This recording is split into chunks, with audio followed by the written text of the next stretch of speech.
Hello students, welcome to the channel. तो जैसा कि आप सभी को पता है कि हम ये डिस्कस कर रहे हैं कि स्टैटिस्टिक्स में जो हमारा चैप्टर है मेजर ऑफ सेंट्रल टेंडेंसीज, उसमें मोड किस तरह से कैलकुलेट किया जाता है। और आज तक हम इसके ऊपर काफ़ी सारे लेक्चर्स भी कवर कर चुके हैं।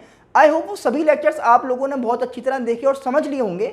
और अब हमने ये देखना स्टार्ट किया था कि अगर हमें मोड कैलकुलेट करना है कॉन्टिन्यूस सीरीज़ का, तो उसमें हमारे पास कौन कौन से स्पेशल टाइप के केसेस आ सकते हैं। और आज का लेक्चर भी हमारा इसी से रिलेटेड है। देखिए, आज हमारे पास क्वेश्चन है, the mode of the given distribution is 48.6। Mode यहां पर आपको गिवन है 48.6 और आपसे कहा गया है find out the missing frequency. तो जो मिसिंग फ्रीक्वेंसी है ना x, ये अब आपको कैलकुलेट करनी है। तो देखिए, यहां पर एक बहुत अच्छी हमारी स्टूडेंट है नम्रा, वो बैठी हुई हैं और उनका मानना ये है कि सर ये बताइए, जब यहाँ पर मोड हमें ऑलरेडी गिवन है तो अब हमें किस तरह प्रोसीड करना होगा। क्योंकि होता क्या है कि जब हम मोड कैलकुलेट करते हैं तब तो हमारे पास जो प्रोसीजर है वो सब हमें पता है कि सबसे पहले क्या करना है भाई, फ्रीक्वेंसी में जाओ, हाईएस्ट वैल्यू देखो, उसके सामने मॉडल क्लास आपको मिल जाएगी, F1, F0, F2 आप लिखते हैं, L1 लगाते हैं, I लिखते हैं और उसके बाद जो आपका फॉर्मूला है मोड वाला, उसकी हेल्प से आप मोड बहुत ईजीली कैलकुलेट कर लेते हैं। लेकिन अब यहाँ पर बात क्या है जिसकी वजह से ख़ास तौर से नम्रा टेंशन में है कि अब मोड तो ऑलरेडी गिवन है, अब क्या करें। तो अब क्या करना है समझिए, अब हमें रिवर्स कैलकुलेशन परफॉर्म करना होगा। रिवर्स कैलकुलेशन किस तरह करते हैं, देखिए, जब मोड आपको ऑलरेडी गिवन है तो अब हम देखेंगे कि क्लास इंटरवल में वो कौन सा क्लास इंटरवल है जिसमें ये मोड लाई कर रहा है। तो आप देखेंगे 48.6 लाई करेगा 40 से लेकर 55 में। तो अब ये हो जाएगी हमारी मॉडल क्लास। आपको याद होगा हम आपको ये कहा करते थे कि जो आपका आंसर आएगा उसको चेक कीजिए कि वो मॉडल क्लास में ही लाई कर रहा है या नहीं कर रहा। तो इसीलिए तो चेक करते थे कि जो हमारा मोड है वो किस में होना चाहिए, मॉडल क्लास में। तो अब हम क्योंकि रिवर्स काम कर रहे हैं, तो क्योंकि मोड हमें पता है तो हम पहले क्या देखेंगे कि मॉडल क्लास कौन सी हुई, उसके अकॉर्डिंग आप यहाँ पर देखिए मार्किंग करते हैं F1, F0 और F2। ये हो जाएगा आपके लिए L1 और I हो जाएगा इनका difference which is equal to 15। भाई अब क्या किया जाए, अब जो आपके पास फॉर्मूला है वही आपको अप्लाई करना है। फॉर्मूला क्या है भाई, mode equals to L1 plus F1 minus F0 upon 2F1 minus F0 minus F2 into I। यही तो फॉर्मूला है आपके पास। तो चलिए जो सभी वैल्यूज़ हैं यहाँ पर पुट कर देते हैं। तो भाई मोड ऑलरेडी गिवन है 48.6, तो 48.6 इक्वल्स टू L1 कितना था 40 प्लस F1 माइनस F0, तो F1 minus F0 upon 2F1, इसको डबल कर लेते हैं 88 माइनस F0 माइनस F2 कितना है x इंटू I कितना था भाई 15। तो आप देख रहे हैं यहाँ पर हमारे पास आ गया है x, और जब हम इसको सॉल्व कर लेंगे तो अल्टीमेटली जो वैल्यू आएगी वो x के टर्म्स में होगी। तो वही हमें निकालना है कि भाई x की वैल्यू कितनी है।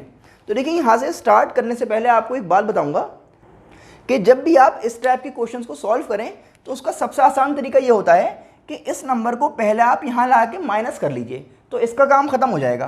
तो ये आपको देखिए मिल जाएगा 48.6 माइनस 40 इक्वल्स टू, इसको माइनस करो भाई, हो गया 24 अपॉन इसको माइनस किया जाएगा तो 68 माइनस एक्स इंटू 15। ठीक है ना। चलिए इसको सॉल्व कर लेते हैं। तो भाई ये वैल्यू यहाँ पर आपको मिलेगी, इसको माइनस करने के बाद 8.6 equals to 24 into 15 which is equal to 360 upon 68 minus x. ठीक है, अब समझिए भाई, अब सिंपली यहाँ पर आपको जो मैथमेटिक्स अप्लाई करनी है और कुछ भी नहीं है भाई। जब आप इसको यहाँ से ऊपर लेकर जाएंगे तो किस तरह हो जाएगा ये 68 minus x into 8.6 equals to 360। अब क्या करना है भाई, एक बार इसको 68 से मल्टीप्लाई करेंगे, एक बार इसको x से मल्टीप्लाई करेंगे, तो देखिए कितना हो जाएगा। तो 68 into 8.6 which is equal to 584.8। तो 584.8 माइनस 8.6x इक्वल्स टू 360। अब जो सारे न्यूमेरिकल टर्म्स हैं वो एक जगह आ जाएंगे, वेरिएबल वाला एक जगह चला जाएगा। तो ये कुछ आपको फिगर इस तरह मिलेगी कि 584.8 माइनस 360 इक्वल्स टू 8.6x।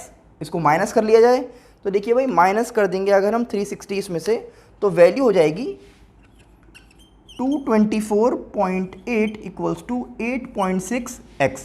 अब हमें तो चाहिए वैल्यू ऑफ x, तो भाई x कितना हो जाएगा, दिस डिवाइड बाय दिस। इसका मतलब 224.8 divided by 8.6 which is equal to 26.13। ये आपको वैल्यू तो मिल गई x की, लेकिन अभी आपका आंसर कंप्लीट नहीं हुआ है। बहुत ध्यान से समझिएगा बात मेरी। ये फ्रीक्वेंसी क्या है, फ्रीक्वेंसी का मतलब होता है कि कोई वैल्यू कितनी बार रिपीट हुई। तो आप ये बताइए, कोई वैल्यू एक बार, दो बार, तीन बार, यानी कि होल नंबर्स में तो रिपीट हो सकती है, लेकिन क्या आपने देखा है कि कभी वैल्यूज़ जो है वो फ्रैक्शंस में रिपीट हो रही हो? भाई 1.5 बार, 2.5 बार, 3.5 बार, ऐसा थोड़ी होगा। तो अगर आप देख रहे हैं कि पॉइंट में वैल्यू आई है तो आप क्या करेंगे, इसको फिर आप राउंड कर लेंगे। तो आप कह देंगे कि भाई x की वैल्यू हो गई है 26। तो जब ये 26 आपने कहा तो आप कह सकते हैं कि भाई ये जो हमारा f2 है, जो मुझे कैलकुलेट करना था x, इसकी वैल्यू कितनी आ गई है 26। तो ये मिल गई हमें मिसिंग फ्रीक्वेंसी।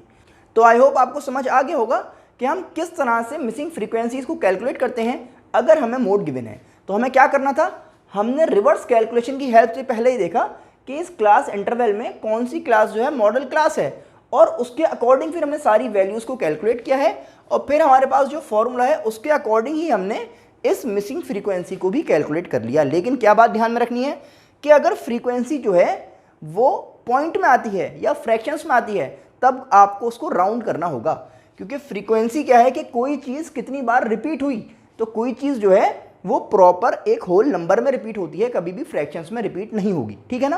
तो बस इस बात का ध्यान रखिएगा। आई होप आपको समझ आया होगा। अब आपको क्या करना है, इसकी प्रैक्टिस कीजिए, अपने फ्रेंड्स को ज़रूर शेयर कर दें, चैनल को सब्सक्राइब करना बिल्कुल भी ना भूलें। हम मिलते हैं आपसे नेक्स्ट लेक्चर में। Thanks for watching.